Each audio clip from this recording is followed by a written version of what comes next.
Hello, hello, hello. This is another episode of the Mental Threads Podcast, episode 90. I am here with Jalen. What was your last name again?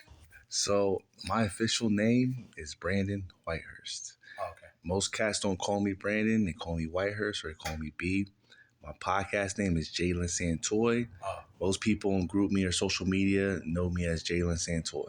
Okay, so for just this episode purpose, what are we going with? I've been talking to Jalen Santoy or? Jalen Santoy works. All right, Jalen Santoy, that's what I'm speaking to. A man of many O's. Yeah, Mr. Santoy, man, that's me in a nutshell. AKA Mr. Comical, AKA Trouble, AKA Burn the City Down, AKA Hurst the Worst. I mean, whatever you want to call me. I got many names. I'll tell anybody this. Call me whatever you want. As long as I know you're talking to me, we good. All right, we'll just stick to Jalen just for the sake of that's how I bet you ass off the group chat and everything. You're in the first group chat version of that. I wasn't in the first group chat. I just got put into that. I don't know how I got into it, but I figured a way to. You're in the first one, and it was kind of chaotic and everything beforehand, right? Bro, man, shit got out of control, man. Got out of control real quick. Because, man, I've been in GroupMe since 2013. Oh. Yeah, I've been in GroupMe since 2013. So, man, I've seen GroupMes come and go. Like, I don't think there's any GroupMe that I was in 2013 that's still going right now. I know there's a couple from like 2015, 16 that are still around that people still talk to here and there.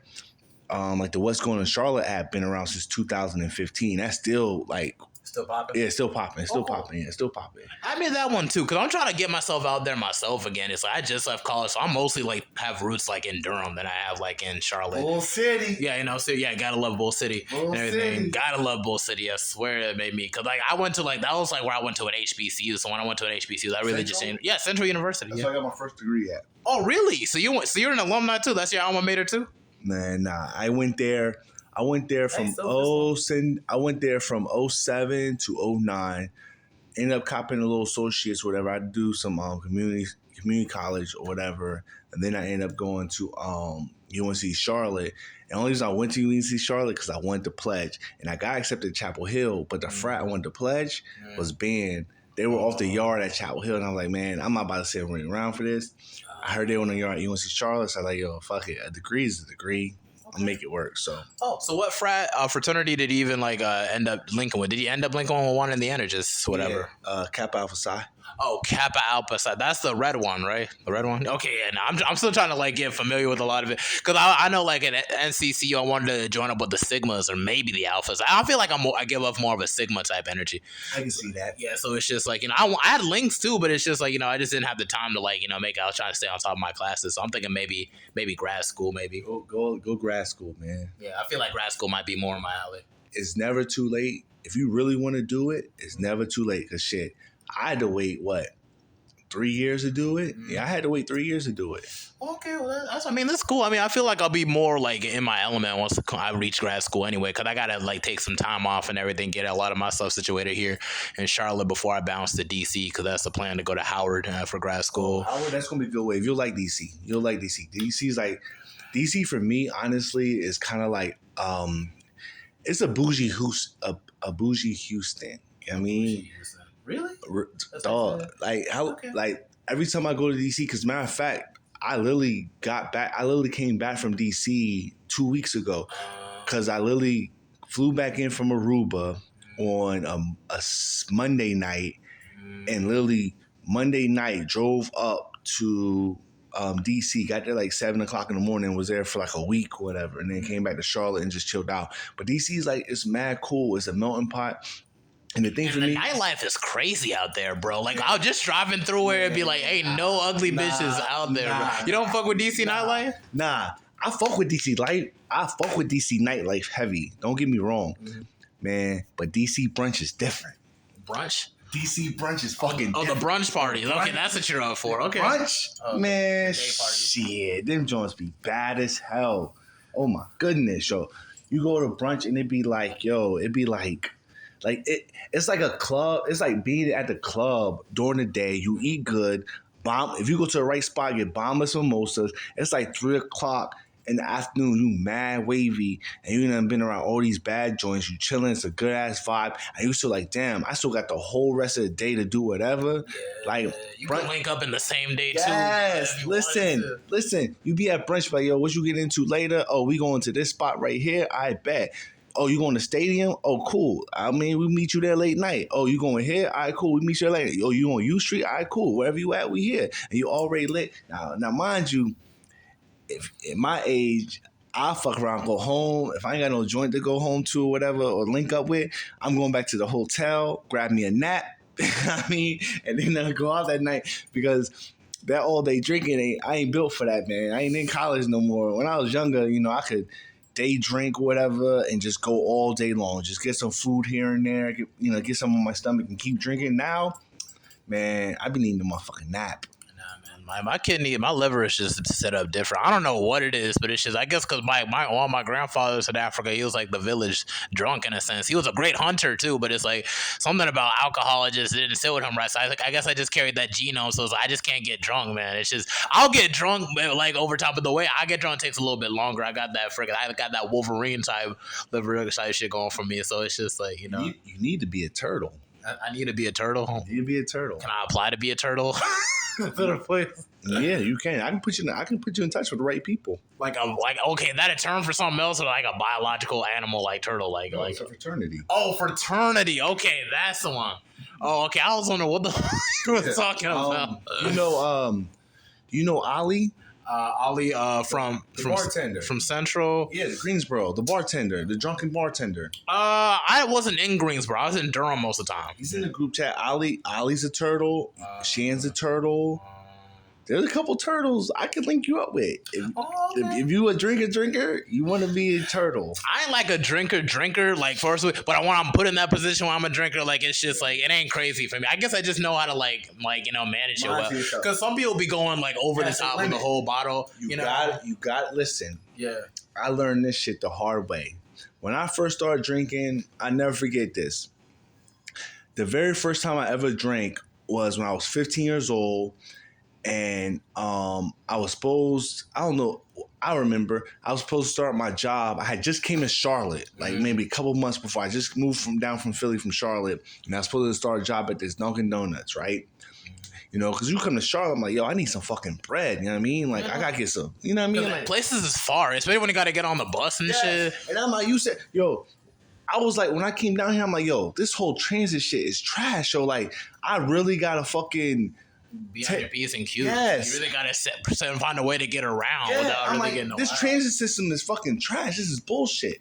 So I'm sitting there, trying to find a job near my crib. The only thing around was like McDonald's, Zaxby's, Walmart. Because I stayed down off of South Tryon and Old Whitehall area. So only thing around there is like, Old Charlie's, little restaurants, IHOP, I couldn't work in the restaurant. Best job I had was like Pizza Hut. That was one because you just get your money and you leave. And then your tips be stacking up. But it's like, go on about Dunkin' Donuts. And I got a job at Dunkin' Donuts or whatever, and I'm like, bet. And I'm in high school, whatever, and I never forget, it was prom weekend. Prom was like that Friday night. And I remember my homeboys in the neighborhood was like, oh, we have a little hotel party. Pull a hotel party. My man's coming there with his fucking freezer bag full of weed. And I'm like, yo, I can't smoke because I might get drug tested. You know what I mean? I can feel that. Other dude came in with this bottle of fucking Everclear. 190 proof. Everclear. So I'm like, I'm not going to smoke, so I'm going to drink. So I walked down the hall, and I went to the vending machine, and I went and got one of them can, the Capri, the little Capri. No, the Pac Suns. The Pac Suns. They come like fruit punch, grape. They come in a can. The ones you be getting in middle school, high school. Okay, them juices. It must have been a while ago because there was a different time. That was early 2000s and shit. I'm like freaking 20, mid-20s now. Bruh, I sat there and got a cup. I poured some Everclear in the cup and poured the juice in the cup. It was fruit punch. I'll never forget this shit. Started drinking that shit. First time I drank it, I'm like, yo, this shit is burning my chest. And I kept drinking and sipping. The next fucking day, I felt like I had a bowling ball in my stomach. I couldn't walk. I kept throwing up everywhere, son. It was all bad. It was so bad that I had to crawl up my steps to get to my apartment. And I literally stayed in my room throwing up all fucking day. Didn't make it to the first day of my job. I literally didn't get to the job until Sunday. And the only reason why I didn't get in trouble because the manager's like, oh, I thought you probably didn't realize it was yesterday and thought it was today and everything was cool.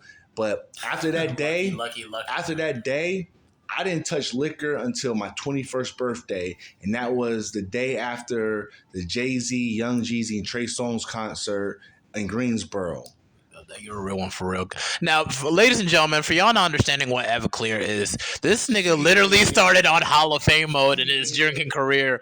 Like, as a kid, like, cause like I'm gonna tell you, like, I was kind of sneaky as a kid, cause my family started me off like Catholic, so it's like they kind of they drink it in church and everything like that, little sip. But then it's like at the same time, I was like a kid, you know, like when my mom's was gone, I would go in her cellar, like they drink our wine and everything. So over time, I was like got used to alcohol over time and the way other people. This dude started on literal Hall of Fame mode against Stephen Curry. That's the level of like Everclear ain't no joke, man. 190 proof. And here's the wild shit about it, son.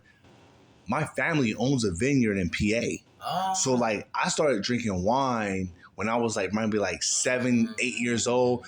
Not like a full glass, but you know, I'll sneak down. Yeah, I'll sneak down and I'll sneak down and sip a little something. Or my pops might fall asleep and leave some in the glass and I just come and sip his shit or whatever. But like I grew up drinking wine. So I'm like, I know what liquor tastes like, Man, that fucking Everclear hit my system. I said never again.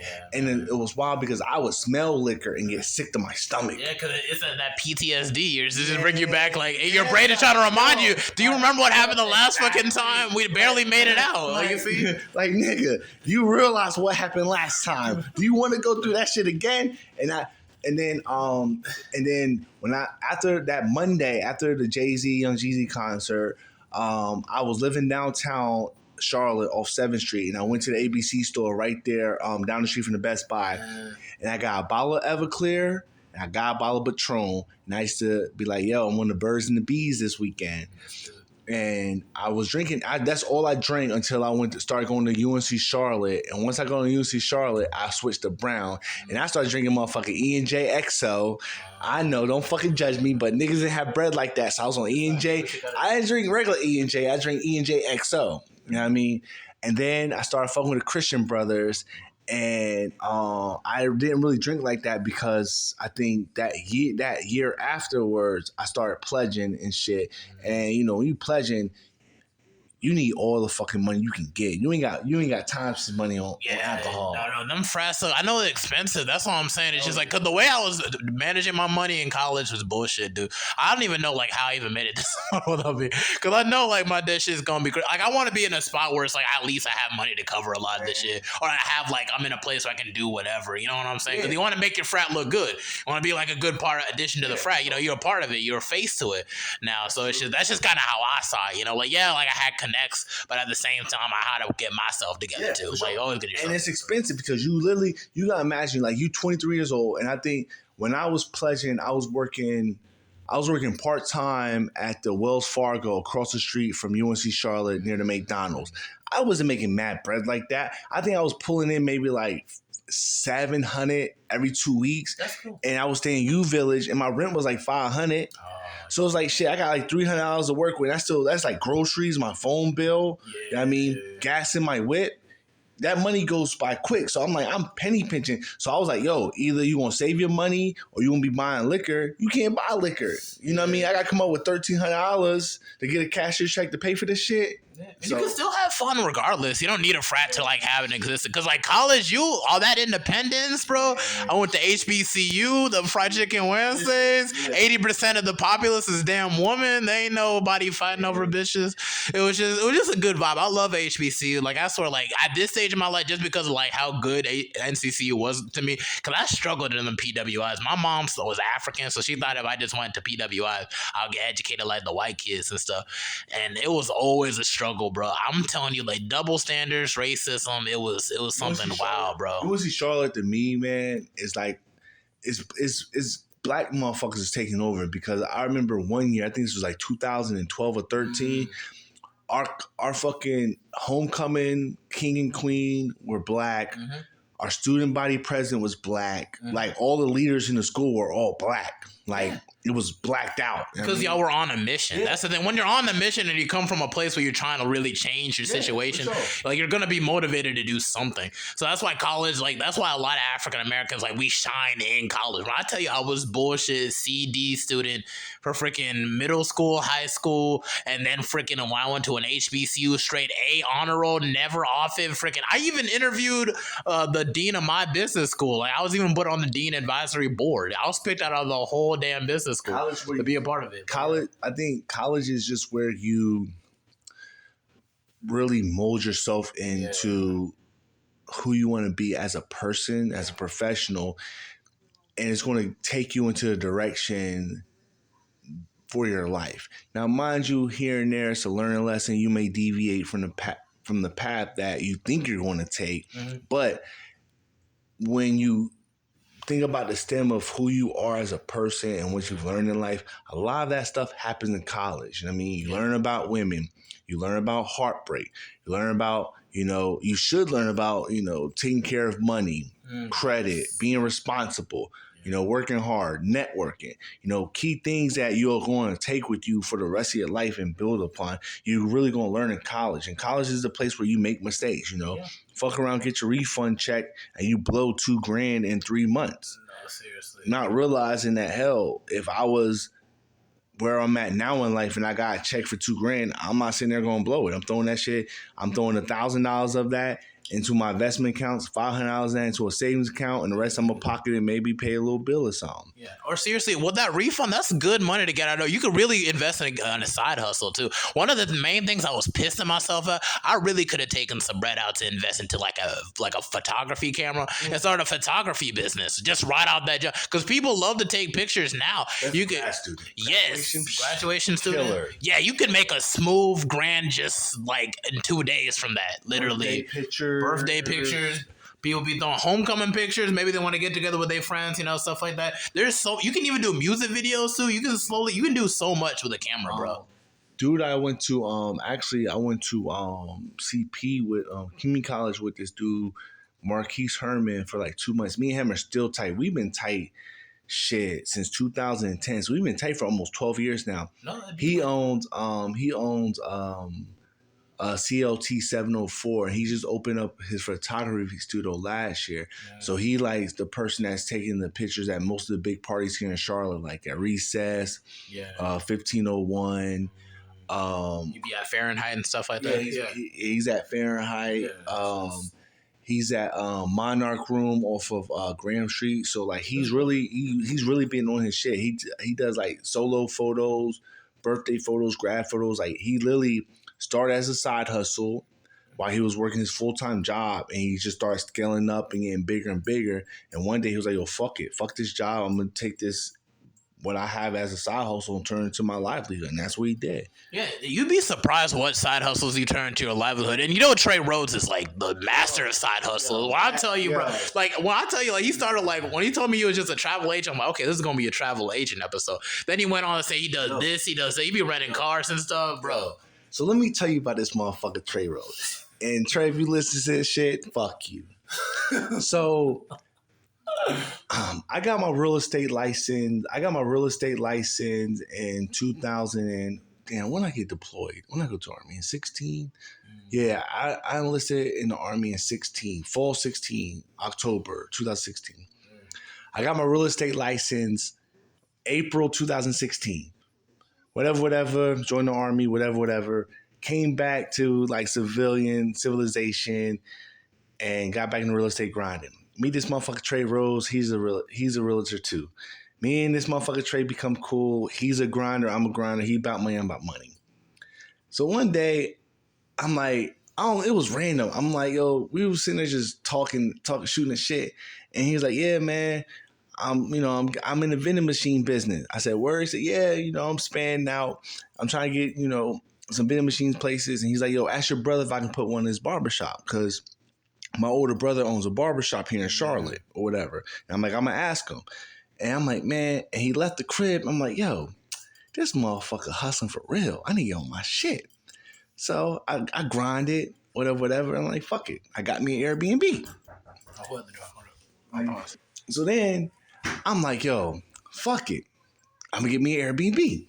So I end up grinding, found me an Airbnb, worked out the contract, logistics, got that shit up and running, got me an Airbnb, boom, bam, cool. Had a rocky start the Airbnb, trying to get shit together, doing the HOA, whatever. It's running smooth right now. It's good, bringing some bread. I'm actually in the process of trying to buy another Airbnb, whatever.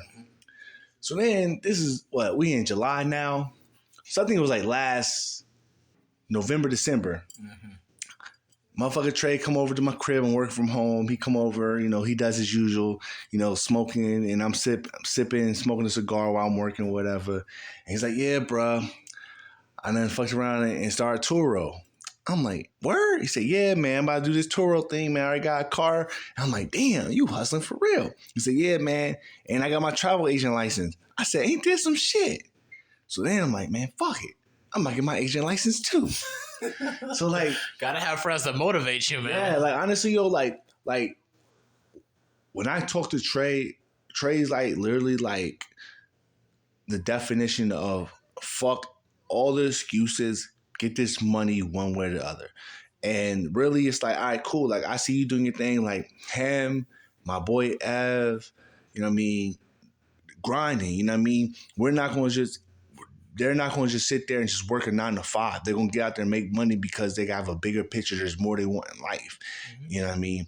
Like people who I got mad respect for business owners. I do, because people don't realize the late nights, the early mornings that you have to do when your name's attached to it, where if you're not making money, you're not eating, your rent's not paid, your car payment's not paid, like you ain't surviving. So literally you get up and grind, and it's based on your survival. So motherfuckers who grind, I got mad respect for. I do. Yeah, so yeah, that motherfucker Trey Rose, man, he a wild one, man. I swear that motherfucker a wild one, but I love that motherfucker to death. No, seriously, I just did a podcast episode with him earlier today. So it's just crazy because you be talking to him. I'm like, dang, you be doing all this stuff, and he's 28. Like I'm in my 20s too. 20, that's a weird decade, bro, because it's like you're realizing that you're not a kid no more, but there's still stuff that you need to do and experience to really get yourself settled. You're not 90. You're not 80s baby. You're early 90s baby.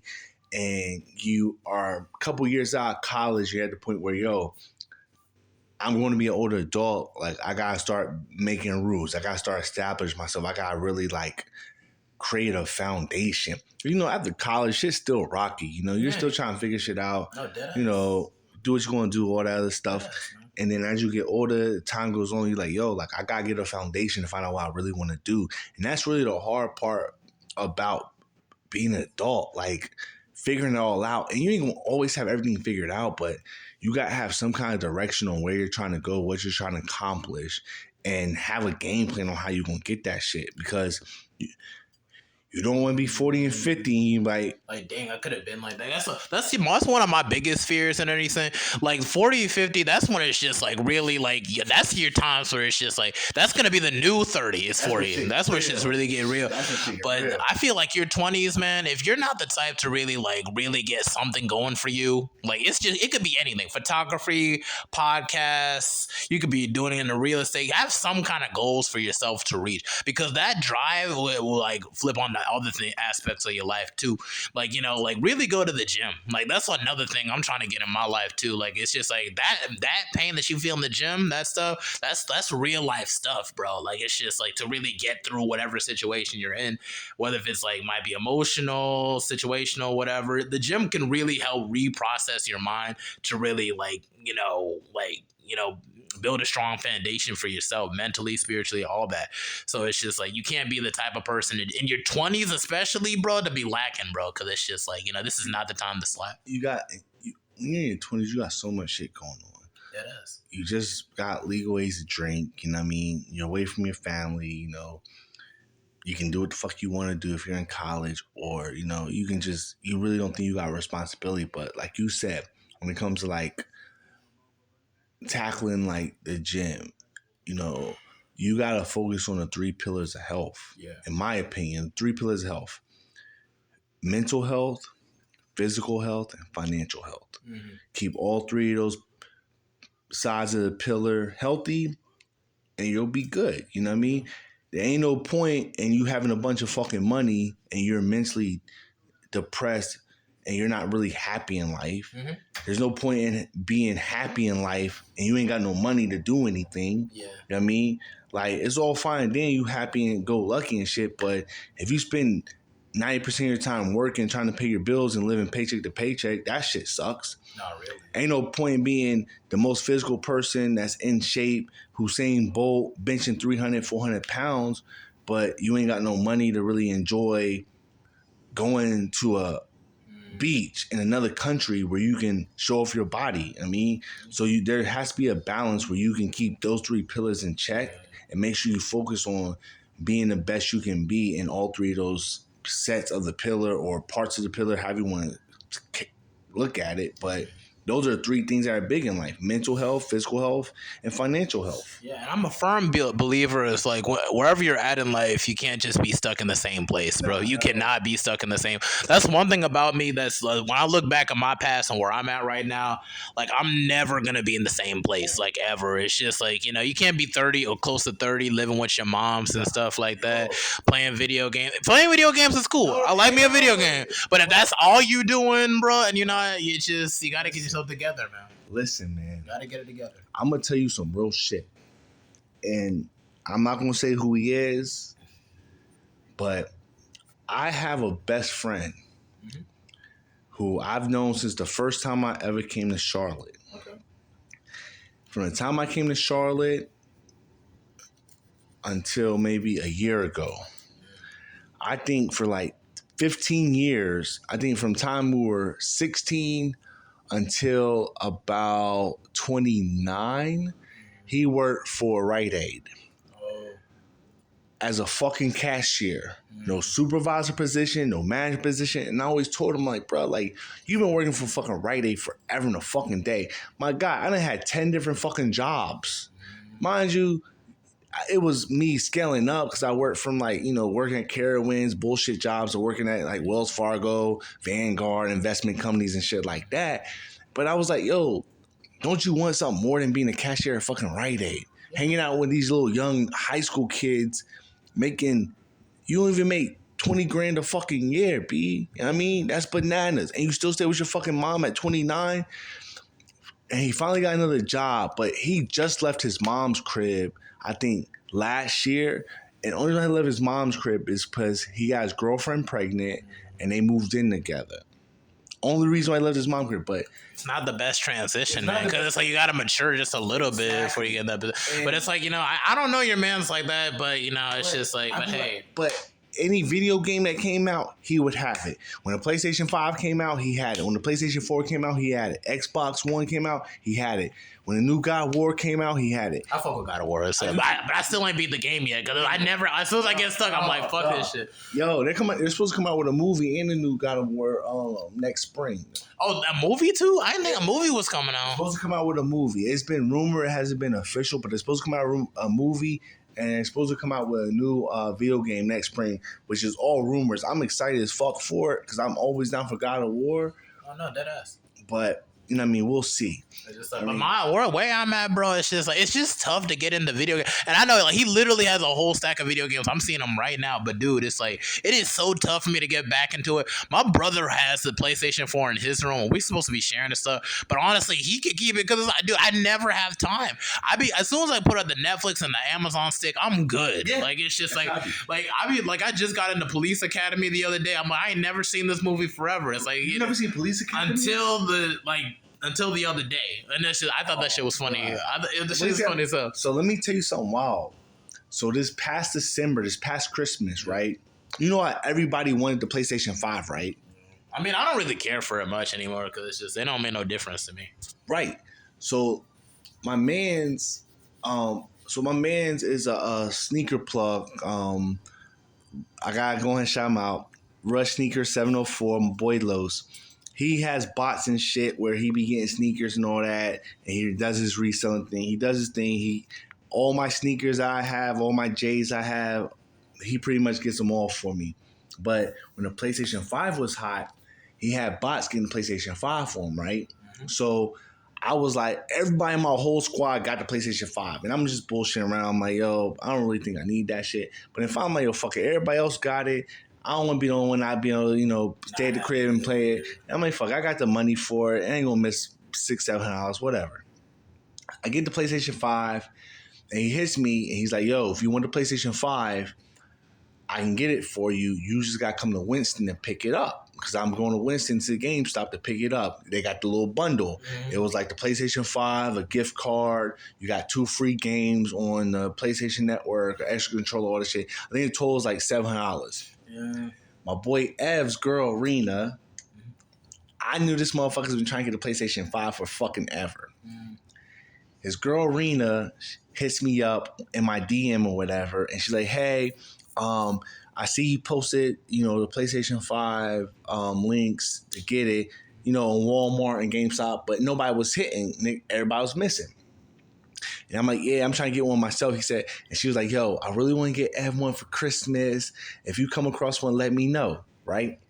So I ended up finally getting my hands on one. I drove up to Winston, went to my man's crib. He had bought it for me. I cashed out them the bread to pick it up for me.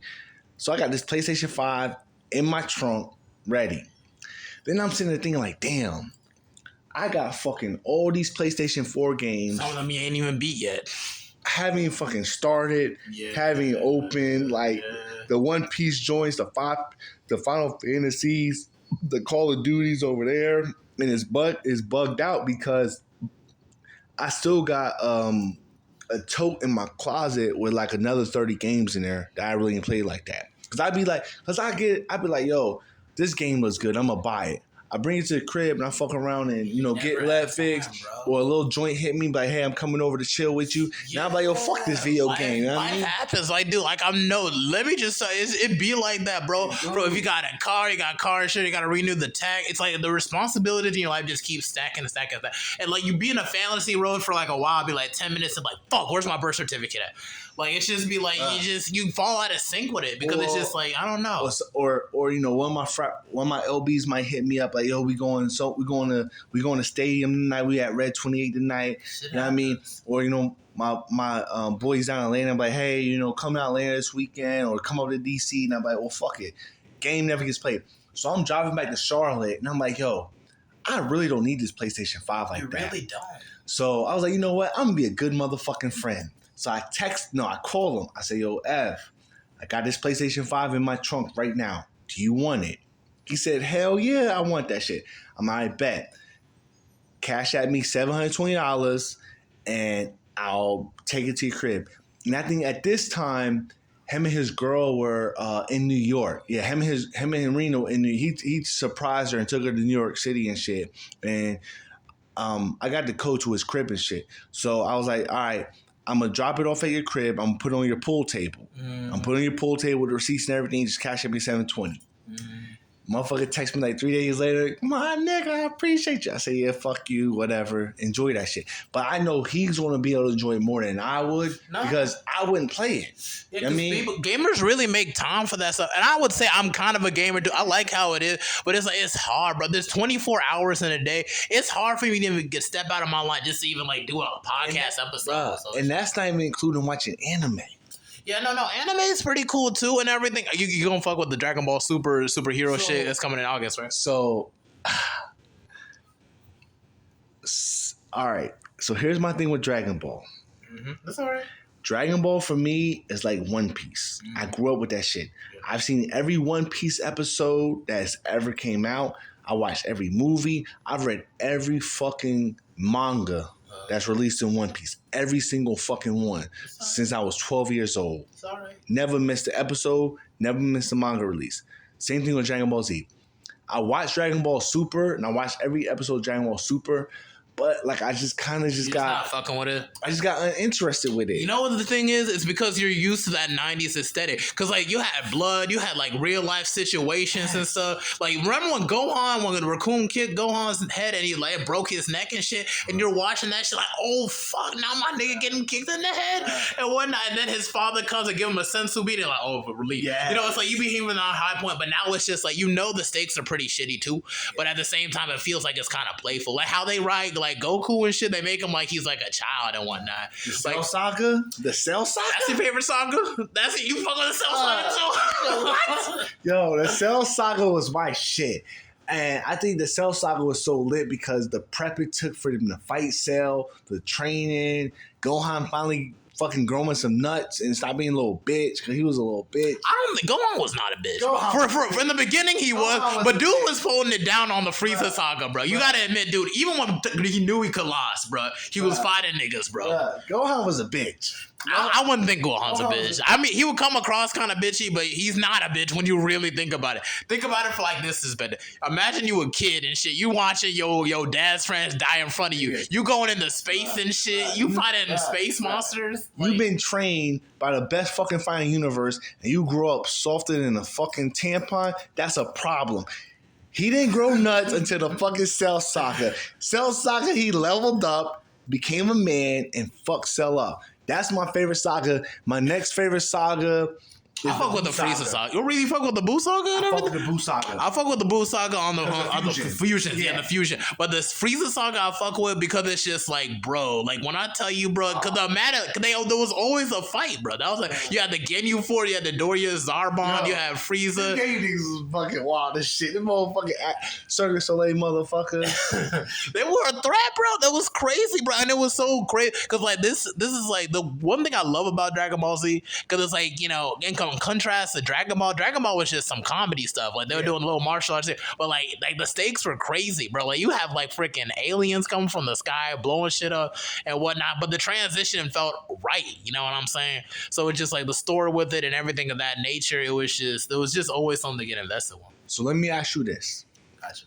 Everybody I talk to about anime, and mind you, I'm part of podcasts. Mm-hmm. Yeah. I'm Jalen Santoy from the Worst Generation podcast. I gotta give a shout out to my pod mates all day. You know, I gotta show love to the pod mates. Yeah. I'm gonna ask you this. Give me your top 5 anime of all time. Of all time. That's tough for me because I feel like I go to like the regulars and everything. My personal favorite, I feel like a lot of people sleep on, is Yu Yu Hakusho. I fuck with Yu Yu Hakusho heavy because it's like when I was younger, I said, oh yeah, this is a great show. But when you really get older and watch it, bro, I relate to Yusuke. I relate to Kuwabara. There ain't nobody I don't fuck with on that show, bro. And it's just like they could have went on for a couple seasons if they wanted to, but that's what pissed me off about it because like they were in high school by the time this stuff closed. So it's just like, you know, it's just like from the Dark Tournament saga, from dang fucking, he had to fight old dude Sensui and shit, and then he had to meet his ancestor and everything, dude. It was just, there was always something to get into, bro. It was just like, I just like it, bro.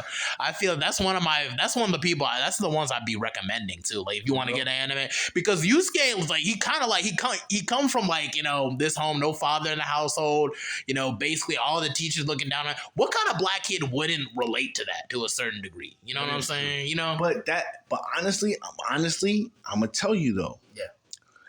Majority, a lot of anime. If you think about it, think about this. Peep this. Dragon Ball Z. Yeah. Goku was a shitty fucking dad. Gohan grew up without a father. In a sense, he grew up without a father, right? In a sense. Hunter x Hunter. No father. No fucking father. Fucking Pokemon. No father. No either. fucking father. Pokemon. No father. Yu-Gi-Oh. His no father, but no father. No father. He don't have no father. Actually, let me go and say this. R.I.P.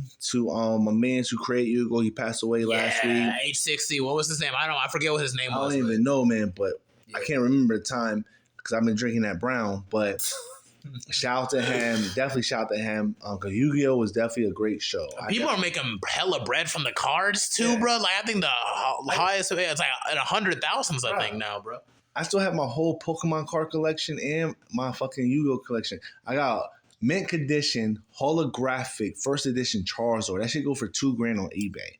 In the plastic, no scratches, no touches, like a fucking virgin. I think it can go even more than that. To me, it could. But I ain't gonna sell that shit. It's just keep keeping it until it really starts appreciating. It's just I have it. You know what I mean? Yeah, it's like having a pair of all like a baseball card or something. Like the All-White Chicago's. All-White Chicago's is going for $10,000 right now. It's just the fact that you have them and they're so rare. It's just It's exciting. Just keep it, because like that Logan Paul nigga and everything, he really be making it cool to really like collect Pokemon cards and stuff like that. I even spoke about one dude. I know one dude that you probably would get along with, white dude and everything. He used to like sell. He used to be like a drug dealer and everything, and then now he does like he likes Pokemon cards and everything of that nature. That's his and everything. I need to get him on the podcast because what drug dealer and Pokemon cards. I don't know how that transition. Yeah, that would be. I need to hit him up. I think he works at a bar called Starlight and everything. His name's Orion and everything. I think he got a YouTube channel and everything. So I need to get in touch with him. But it's like back on the whole anime tile. It's like I know like okay, Yu Yu Hakusho is one of them for sure. Okay. Dragon Ball Z has to be. Just on default, on the base, like literally, like Toonami. That was the main one. That was the first anime I really like. If you don't have a Toonami anime on your top 5, and your top 5, fuck out of here. Yeah, you got fucking. You can't come to my house with that shit. I don't give a fuck if it's Gundam, Dragon Ball Z. I'll take Sailor Moon if you got to. You know what I mean? The person that made a Sailor Moon, the person that made Hunter x Hunter and Yu-Gi-Oh. I know Yu Yu Hakusho. They married in real life. For real? Yeah, deadass. Like if you look it up, like the person that created Hunter x Hunter and Yu Yu Hakusho was the same person. Married the person that made Sailor Moon. Well, ain't that some shit? Ain't that crazy? That's so crazy. But it's like yeah, okay, I can see. The more you fucking know. I did not know that. Yu Yu Hakusho and Sailor Moon being some of the most 90s ass. Here's the thing. My twin loves Sailor Moon. I couldn't fuck with Sailor Moon like that. It's the fact that I don't want to see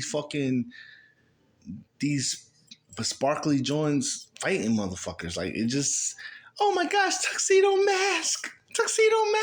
Yeah, I never got like. I just couldn't get into it. Like I didn't like anytime Sailor Moon came on Toonami. That was time for me to try to go work on some homework. You know what I mean? Go make a snack. Make some oodles and noodles or something. And then Dragon Ball would come on. Then Gundam would come on. And I'm like, cool, we back at it. Yeah, man, because they used to get Optimus Prime to kind of like, do the whole promo type stuff. You remember Optimus Prime, the voice of Optimus Prime be doing the voice? That would get you pumped to watch some shit. It's like, bro, let me find out, man. And like, that's why like the Cell Saga, like I know that's a lot of people's favorite. That's my favorite because there was so many different like elements going into that. Because they got the Terminator stuff with like the Trunks, future Trunks coming back in time and everything, the freaking androids and stuff. Yo, Trunks was that nigga, dog. He really was. Dude sliced up like Frieza and his dad in like one second, and that was his introduction. Trunks was that nigga. Now, and everybody not gonna agree with me, and I don't give a fuck. You eat my dick. That's all right. The most pussy ass nigga in Dragon Ball Z, in the history of Dragon Ball Z, will forever be that nigga Hercule. What do you mean? What are you talking? That's his whole freaking. Hercule's such a fucking bitch. He's such a. It's Hercule. That's his whole character. Bro, it's Hercule and then Krillin. No, you can't shit on Krillin now. No. Okay. You can shit on Yamcha. The dude been taking L's ever since, brother. Yamcha's been taking L's since fucking Dragon Ball. That nigga ain't never had no fucking wins ever. Man, the dude just coming from space, kill you and take your bitch, bro. I can't, bro. That. Krillin got some dubs. Because he married Android, 18? 18, had a family. Yeah. And although he died and everything, he would come back and everything. Yeah. He would still show up. Like, he was not a pussy to like, but he ain't seen nobody leave. He ain't got no powers, no freaking, he wasn't reincarnation, nobody. Dude was just a regular dude that just worked hard, bro. And would still stand by. Like, that realest nigga on your team was Krillin. Yo, Krillin was like that. Krillin was like that dude that you play pickup ball with that. He ain't the one. But he'll show up and he'll show out a little bit. He ain't the two. But what he's going to do, he may not score not one fucking basket. But what he's going to do, he's going to play hard defense. He's going to hustle up and down the court. He's going to snatch rebounds. And he's going to help the team out. That was Krillin. Krillin was that guy who helped the fucking team out. He knew he wasn't going to be the star. He knew he was going to be a savior of the fucking world. He was there just to help the team out for the bigger fucking picture. Krillin was an OG. Krillin is the official sixth man of Dragon Ball Z. Sixth man? I don't know. I feel like that's reserved for Piccolo because you got to be useful to be the sixth man. He's a sixth man now. No, Piccolo's starting 5. You got Vegeta. You got Vegeta. Well, it depends. It depends on what Dragon Ball, because you got because there's different levels. Yeah. So level one with all Goku, Vegeta always gonna be the Goku, Vegeta, Gohan, Krillin, Piccolo. Well, Piccolo's above Krillin. Yeah, Krillin, Piccolo, Krillin. Because like if it's Cell Saga, Trunks is definitely gonna be in there. Yeah, if it's Cell Saga, Trunks is definitely in top 5. Yeah. If it's GT, if it's Dragon Ball GT, GT Trunks and Goten. Oh man, they fell out. They fell out. I really don't put GT in the Dragon Ball Saga. I fuck with GT on the kind of like I like how the hip hop aesthetic and everything is kind of like dope, it was dope. I don't put it in the Dragon Ball Saga. I don't. I think they're trying to push it to be. We don't really know what's going to happen after Super because we still haven't even touched that timeline yet. When they're a little bit older and everything. Uber didn't even show up yet, so it's just like that's the cool thing about Super. But what's irritating me because I know you kept up with the Moro situation. That time, Vegeta should have taken that W. There was no reason Goku didn't need. He should have. Goku pissed me off with that because it's like what? And here's the thing. And probably each saga of Dragon Ball, you can probably say there's a different top 5. No, seriously. The Saiyan saga, Frieza saga, the Cell saga, the Buu saga. Even when you go into Super, there's your top 5 is always switching because there's a time when honestly Goku may not be in the top 5 because Cell saga. Goku really wasn't top 5 Cell Saga. If he was in the top 5, he wasn't number 1 because he really didn't do that much for the Cell Saga. When you realize it, no, because after when he got that heart disease, he was just sitting down for a little bit, which was good because it gave people more of a chance to shine. Especially when Piccolo was flexing after he fused with Kami and shit, and then Vegeta had to come out here like, Namek, what's going on here? It's like, oh damn, this Namek nigga stronger than me. Facts, you know what I mean? Dude, them inner monologues with Vegeta had me weak as fuck. And I don't give a fuck. No one say Nameks are black. They're black people. They're African American. They low key are. No, Saiyans and Namekians are kind of half and half. Like when it comes to, because like Saiyans were called monkeys and stuff. Yeah. Like and Frieza, a white, super white alien, super racist alien too, who feared their power and their potential. Literally had to exterminate them. What does that sound like to y'all, ladies and gentlemen? Them Saiyans and them Namekians, some two people. It sounds like white people trying to take over black people, trying to take over Wakanda. Yeah, no, seriously. Off of Dragon Ball. Yeah. Let me ask you this. What's one of your favorite sleeper animes? An anime that really isn't like super mainstream, super popular. You fuck with it. You fuck with it heavy. That's hard because it's just like I don't know. I want to say Cowboy Bebop, but that's pretty mainstream. Like when you think about it, because it was on Toonami. It was on Toonami. What do you think about the live action? But the live action, I didn't really. Did they put it on Netflix yet? Yeah, it's been on Netflix for a while. But not many people fucking with it, right? I liked it just because I was a Cowboy Bebop fan. They did deviate from the original storyline. They did deviate from the original storyline where it's not like exactly how it happened in the anime, as far as like the crew and everything. They're gonna change some things up. It came from a different time. Yeah, you know what I mean? It's live action. Now I'm gonna tell you like this, straight up. If they fuck up the live action One Piece, I'm gonna fly my ass to Japan and I'm gonna kick Oda's ass my fucking self. It might not be Japan. So, is it made in Japan or is it gonna be like American? Like, because the Americans be trying to do that too with Dragon Ball Evolution. We know how that's situated. That shit. I knew it was gonna be piss poor. I still put on FX. As soon as like Goku in high school, I'm like, oh. This nigga is not educated, bro. Bruh, that was a fucking yo. That and fucking Bio Brawly, was it Bio Brawly? You don't fuck with Bio Brawly and everything. Bio Brawly was doo-doo. I didn't fuck with him being like, the main villain, but I did fuck with at least like Goten and Trunks had something to do. Because them niggas never have anything to do but they self. And when they do, they fuck it up every time. Not Bio Brawly, Return Brawly. Return Brawly. Oh, you don't fuck with the new Broly? What? No. One thing I don't fuck with the new Broly is like how they redid the whole Bardock origin story and everything. Because they could have saved that for something entirely different. But it's okay and everything. It's not okay. It's one thing I feel like it redeems itself at is that it actually made Gogeta canon and everything. So that's one. And plus the Broly and Gogeta fight, bro. You can't sleep on that. Come on, that whole fight sequence and everything. That was a good fight. Don't get me wrong. It was a great fight. But that one fight sequence does not take away from the entire movie. The entire movie as a whole was trash. Now, you do have some scenes where you're like, yo, that's a dope-ass fight scene. But as a whole, the movie was trash. But I'm going to tell you my sleeper animes. All right. Motherfucking Trigun. Okay, yeah. I knew Trigun was on the list somewhere because because that's the thing. It's kind of in that lane with Cowboy Bebop to me because it's like it's known but not too much. I know you've watched Afro Samurai, bruh. That was fucking next. You knew. I had a feeling. Now I'm gonna tell you this: if you fuck with Afro Samurai, you gotta fuck with Samurai Champloo. Yeah, Samurai Champloo with the hip hop influence with it too, bro. Because I think Wu-Tang made some songs for that too. Like they beats or something like that. Or maybe produced like something like that. They produced some shit for Samurai Champloo and Afro Samurai. Now I will say this. I love Samurai Champloo. That shit was lit as fuck. No, seriously. But I treat Samurai Champloo the same way I treat Hunter x Hunter. Mm-hmm. A lot of people will not agree with this. The series as a whole was fucking amazing. But the ending for Samurai Champloo and how that shit ended was fucking trash.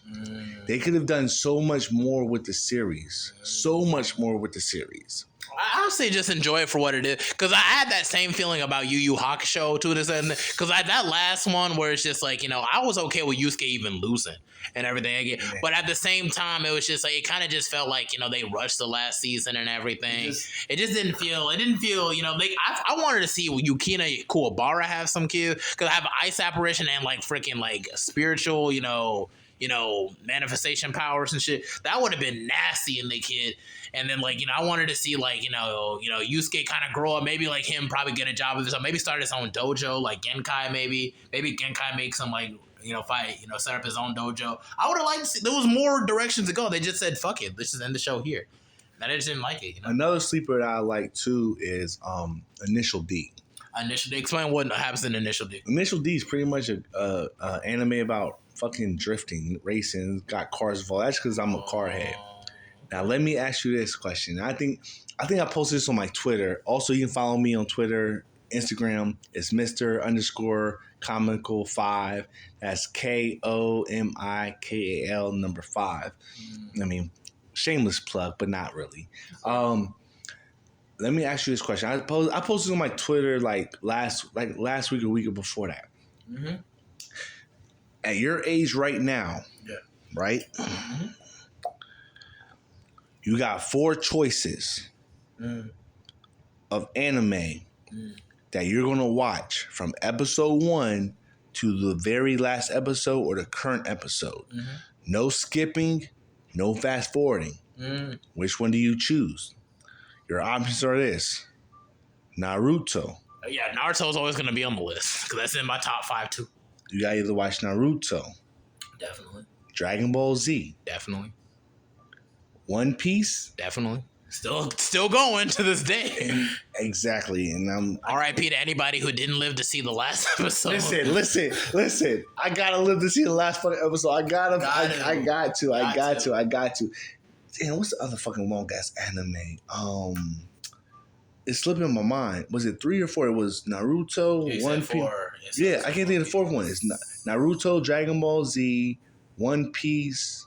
I would say Yu Yu Hakusho in my case, but that's just me personally. How many episodes of Yu Yu Hakusho? It's about 200, Not too. It's not too long, but it's like if we had to pick a long anime, I don't know. That's not long. I'm trying to figure out what long anime would be. But you know what? We really don't have long anime like that no more. Well, I mean, except One Piece and everything, because Bleach is coming back. One Piece is an OG. Yeah, you can't really say One Piece because One Piece is an OG. I mean, they keep canceling a lot of them, like Soul Eater. Like, remember when they just stopped at the Kishin side, and they went further than that, But it's you got what? Attack on Titan is what? Not even 100 episodes. Oh, Attack on Titan's still going on too. Yeah, I almost forgot to even That shit like that. Attack on Titan, but Attack on Titan is not gonna be nowhere near as long as Naruto, One Piece, Dragon Ball Z. Yeah, Naruto, they're trying to keep going with Boruto. I know you think Boruto is chic Man, now. fuck Boruto. That bullshit. You know what they fucked up at? They could have just skipped 100 years after that, because they didn't have to go right after, because then you'd just be so focused on, like with Avatar and everything, you had to wait some years after like Aang passed. They should have started Boruto when he was an adult. You know what no, they should have went 100 years later. They should have picked a different person, no more Uzumaki. Maybe it could be like a teacher or something like that. Maybe some people, but they ain't got to be the main character. I was hoping that maybe they'll focus on somebody like Konohamaru, or maybe one of Konohamaru's kids or something like that. That would have been better. What really made it mad goofy was why they made Boruto look exactly like Naruto. That's what screwed me over.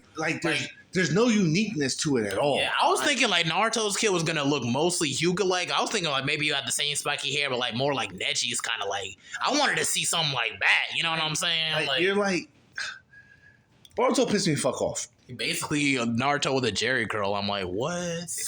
Get this shit out. In my opinion, it will always be fuck Boruto. It will. Hey, no one's blaming you here, man. Because I can't get invested. I feel like it's a chore to get invested because I'm like I can't relate to this. And here's the thing: with the way anime is, one, you got mad fucking anime to watch. There's a lot of anime to watch, and then a lot more that don't piss you off. And it's just like, well, I don't. And then being part of an anime podcast, I literally have to watch anime almost every day, so that when we do have podcasts, I can make sure I'm up to date on what everyone else is talking about and be hip to it. Yeah. But me personally, my podmates hate me for this.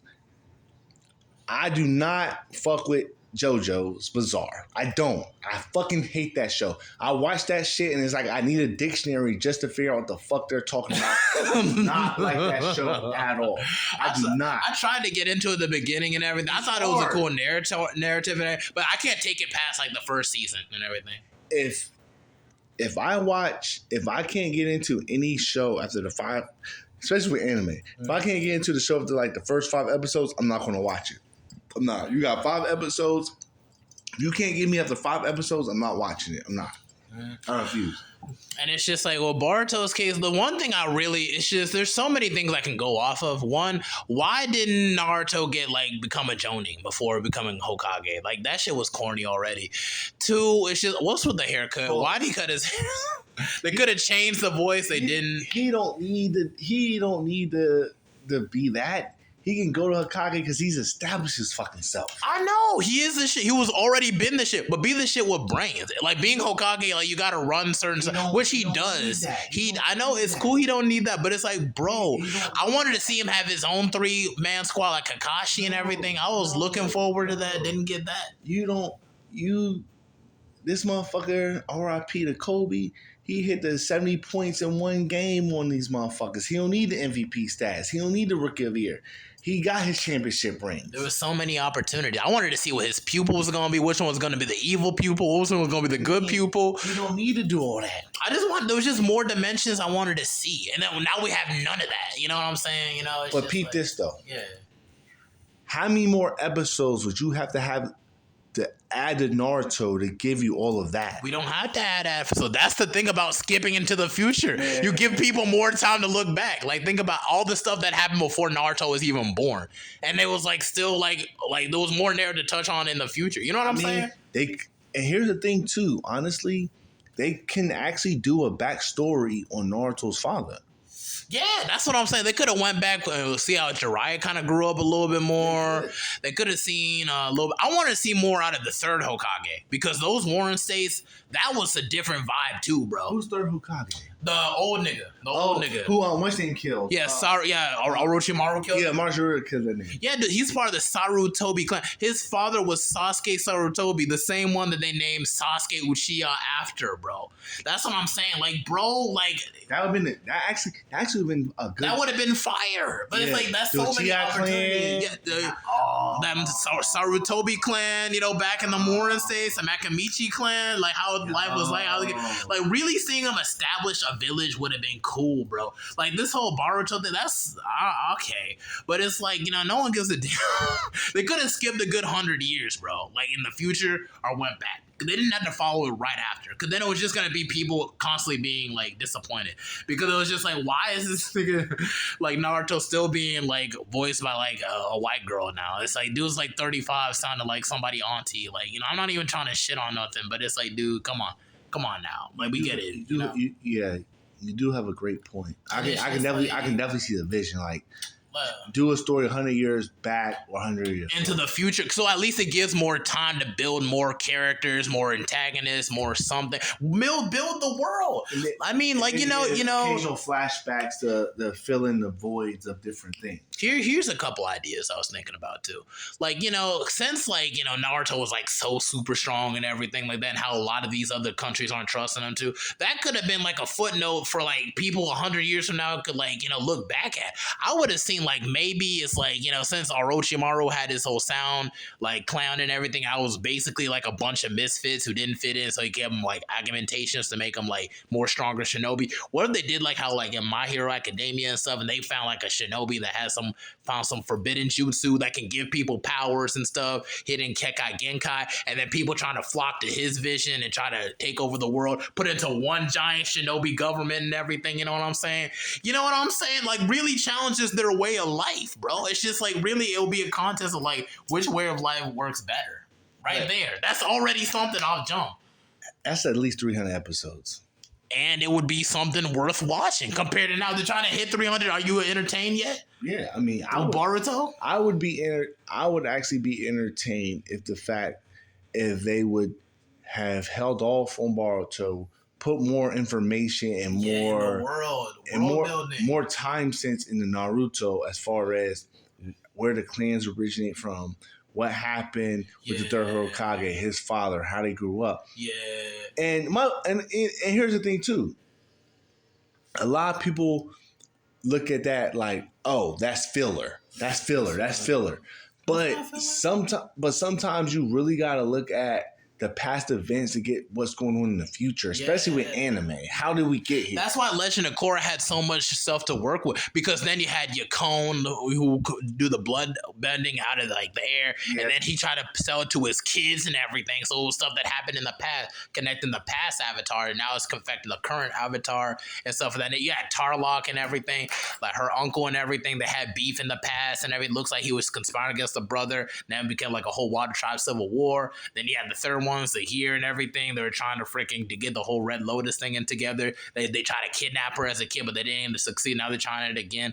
Then you had the fourth one. It's just like the old girl trying to freaking dominate the whole Earth Kingdom. How many times has the Earth Kingdom been like failing over time before they want to switch to a government? That's real life stuff. Yeah. You see what I'm saying? You see how intrigued you are? You might even watch that shit on Netflix now just to get another taste. Yo, honestly, I'm a huge, like, right now I got Hunter x Hunter playing. Exactly. I mean, I've seen the whole series of Hunter x Hunter at least 3-4 times from beginning to end. I'm trying to get into it. But sometimes you with anime, especially with anime like this, like I fucked around and started One Piece over again just because I was bored. And I'm like, yo, there's always stuff that you might miss that you just get better understanding. But that's anime for you. That's what I love about anime. The stories are A1. And it's like you can't bullshit with that, bro. It's just like with Boruto, I feel like they're bullshitting it with it entirely and everything. You're giving him random powers that don't make no sense. It's like the enemies are too strong with the Otsutsuki and everything. I like Naruto when it was more like military based and had to have strategies and everything. Yeah. I miss the Kakashi. You go on missions. Yeah, I miss the Kakashi versus Zabuza days. I miss the Rock Lee versus Gara days. All right. I'm missing the freaking. What's up? I gotta ask you. Gotta ask you what? I gotta ask you this. That's all right. 2 questions I'm gonna ask you. That's all right. 2 questions I'm gonna ask you. Got some time. What's the best fight in Naruto? I'm a hands down personally to me. No, I already know because I always start with this fight. Yeah. Nah, Rock Lee versus Gaara. I don't care. That's my personal favorite. Really? That's my because that's the one that gets me right back into the Naruto stuff. Like when I haven't watched Naruto in a while, it's like, man, Dang, I haven't watched Naruto in a while. Where do I start? I go straight to Rock Lee versus Gaara, bro. Because it's just like, dude, it's like, you know, it's cool to see the main character and stuff fight and everything, and like maybe that tagging out like Sasuke. I know like usually people will go to like Zabuza versus Kai, or maybe like the third Hokage versus Orochimaru. This was my favorite for many reasons. Let me just break it down why. One, Rock Lee was probably the only real nigga in that whole series that really kept to the whole, like, you know, you can be like, have no talent and still work out to become amazing. He's like a Asta. Yeah. No Jinchuriki, no Kekkei Genkai, no Bloodline. Dude would work like really you know, his hands, straight hands. OG. Straight hands against Gaara, Kekkei Genkai, Jinchuriki, before we knew what a Jinchuriki even freaking was. We didn't even know what his power was. And so you're just constantly trying to keep up with this nigga, trying to fight this like shell nigga, like, oh man, this guy really is too much. But then he lost. But it's like it was such a catalyst because it kind of motivated Naruto in a sense to really keep going in himself. You know, and it's just like, you know, it's he got one of his moves from Rock Lee. He did a move from because so you're talking about Sasuke. Sasuke was the one that copied. Sasuke did it, yeah. Sasuke copied. Yo, Sasuke was a real nigga. But the next question I'm asking you is this. Yeah, that's okay. Well, actually, this is a two-part question. That's okay. Who was your favorite villain in Naruto? Favorite villain in Naruto, like antagonist, is what you mean? Like, damn, that's tough and everything. I'm going to go. Let me just think. I'm gonna go with Orochimaru. Because there was a lot of mystery that when he first came on, they were like, "Who is this weirdo?" He's a snake ass motherfucker. He was a snake ass. But what really pissed me off was just like when they really, he was basically the Saddam, not the Saddam was like the Osama bin Laden. Oh, yeah, for sure. When you think about it, because dude destroyed a lot and killed the third Hokage, and can still come back because he did a whole lot. And he worked in the shadows. He was super sneaky. He was my favorite villain just for the sake of just like he was such a catalyst background, and he was such like a contrast to everything Naruto kind of represented going on. So part two of that question is this. Yeah. When it comes to antagonist, who is the biggest disappointment for you? In Naruto? Yes. Was? The biggest disappointment. I'm gonna have to go with Madara. Not because Madara was a bad person. He was way too powerful. That was the problem. They had the bullshit would bring up Kaguya just because he had a. That's what really. They hyped this motherfucker up too so much, fucking much that it made no sense. Yo, he about to come raise hell. He about to fucking be like my favorite character. My favorite antagonist of fucking Naruto is Pain. Yeah, Pain. Okay. Yo, I can feel that. Pain bring that motherfucking heat. Because Pain was just straight Black Force energy when it's like, okay, these niggas keep fucking around, I'm gonna just do it myself. Pain was that nigga. Blew up a whole village. I'm thinking this motherfucker is gonna be like, yo, you a legendary Chiha, you the OG. I'm thinking like he's about to really come fuck shit up. And then when they finally bring him, like, oh. He did. But it was just they made him so powerful that it made no sense. How are they gonna beat him? I was just like, yo, is this all this motherfucker got? Really? Dude was dropping meteors from the sky and you were unimpressed. I'm like, you know what I mean? Like, I wasn't impressed. They kind of overdid it with a lot of situations. The whole, like, for them revealing that Obito was like, like Toby was like, we all knew. We all been known for a while, but it was, I'm glad I was able to see it though. I didn't see it. You didn't see it coming? I've been seeing it coming, bro. I didn't see it. The spiky black hair already set it up for me. The one eye being the opposite of Kakashi's eye. It was context clues like that. I didn't see it. And I guess I didn't see it coming because I really wasn't paying attention that deep. So when I finally saw him, like, oh, shit. Now it all makes motherfucking sense. And then I think when they finally revealed it, I think I went back like 100 episodes or so. I went back a little minute and rewatched some episodes just to make sure that I didn't miss nothing that I should have seen. Because I really didn't see that shit coming. I didn't. Yeah, but I should have seen it coming, but I didn't see it coming. One thing I really like that one part of development of the world building that I really love was how the Uchihas basically, like, their power has basically come from trauma. So it's like for him to really change his whole personality after seeing Rin getting killed by like Kakashi, it made sense, you know, for them put on that trajectory and stuff of that nature. So it's just like, you know, I appreciate that because okay, this is a psychological genetic thing that like they got Sasuke's story. Yeah. Sasuke's story was dope. Yeah. Now, mind you, this motherfucker Naruto had a whole ass crush on Sasuke. I don't care what no one says. Naruto went in Sasuke's booty hole. Whatever. Honestly, I'm gonna be 1,000%. The way how they made that narrative, They made it seem like he was in love with Sasuke. They did. they made it obsessive, which I could understand why he saw like, okay, I need to save this dude because like it's kind of reflection of myself, Man, But at the same, you token, betrayed my clan. Fuck you. You betrayed the whole village. The and whole everything. village. Fuck you. And like he could probably, the one thing that made it not human enough, I could see like maybe like Naruto just wasn't interested in Sakura because she ain't got no titties when she got older at all, no ass, nothing. Like he got right with like with Miss Hugo. She's mad 12. No, but nothing's wrong. At the same token, it was just like it just didn't seem realistic. I feel like there was a lot of points where they could have made things more mature. I feel like Rock Lee should have clapped Sakura. I feel like he earned that. He earned that shit. He should have clapped Sakura. Rock Lee earned that whole situation, bro, because dude lost his hearing. Dude was like, I feel like that should have been the one dub. If nothing else, Rock Lee should have gotten that. In my opinion, that's just how I feel. But at the same token, it was just like, I wanted to see Naruto. It's just like, I feel like a couple devices they missed out on. I know Danzo was going to be like Hokage for. I wish he would have been Hokage throughout the war, because like then we would have really seen like a Donald Trump as like freaking Hokage. Like I would want to see like a corrupted Hokage, so Naruto can kind of learn from it to be like, wow, this is the kind of shit that kind of had us fucked up in the first place. He didn't give a fuck about nothing. And that's the thing. That's why it would have been great. He should have stayed on for at least 4 or 5 years before Sasuke got him. And then Sasuke would have been seen as the bad guy. And then at the same time, Naruto would be kind of like, oh yeah, but Danzo was kind of a dick at the same time. So like, I feel like we should have gotten that plot device. I would have wanted to see like Naruto be in a position where like, where he's like kind of a higher up. That's why I wanted to go through the whole Chunin, become a Jonin. So it's like when he put in that position. You don't need to be a Jonin. You don't need to be, but I wanted to see it for that sake, because it's like, I felt like a lot of the fights. Established. Naruto does not need to be no Jonin. He's established. He was established, but I would have liked to see. I would have liked this. One thing I would have liked. I wanted like Naruto to become a more splendid ninja on technicality. You know what I'm saying?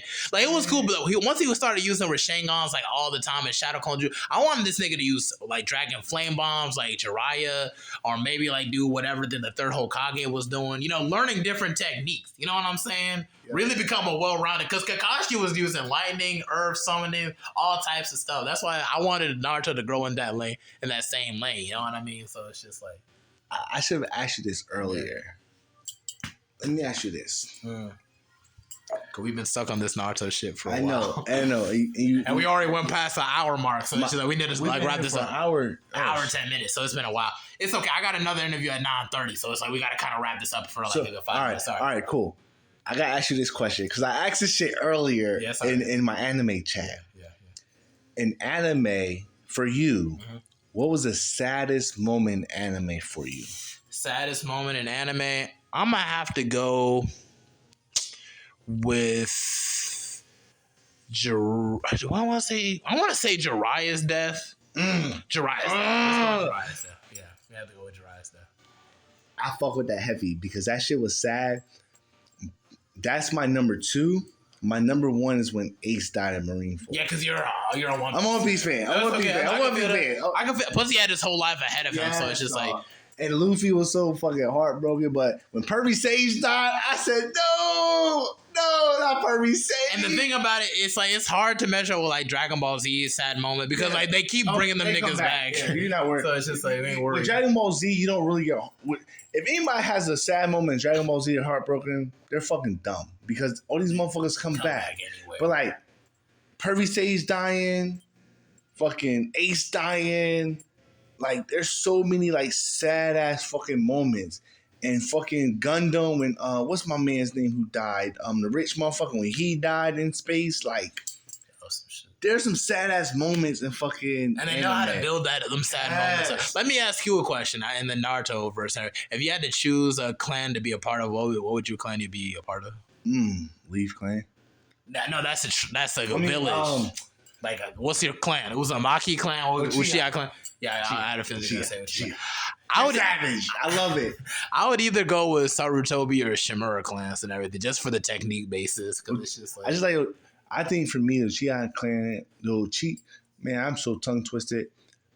That clan was they were savage. No, seriously, they're really, but they're discriminated against too. So that's another thing Yeah, that you know, can feel like they really came from the bottom, and they were like the dirt of society, but they came up, made it work, and gained power, and really had to fight against so many obstacles in front of them, and all this oppression that they faced, and just to get wiped out. Oh yeah, they got wiped the fuck out though. Yeah, I would say Uzumaki clan too, but it's like they didn't really, They didn't elaborate. They didn't elaborate on everything Uzumaki, so like that's a sad that's on them with that and everything. But since we already passed the hour mark, we could be on here. That's why I need to get you on for the third season. This is the second season, so like we would definitely for the second season. Maybe I could get on your podcast and we could talk more about anime and everything. But it's like you come over to the crib anytime you want. Got plenty of drink, plenty of smoke. I can talk anime and video games all day long. That's what I do. And we barely got to speak about video games, so shit. We'll keep it for the next episode. It's all right.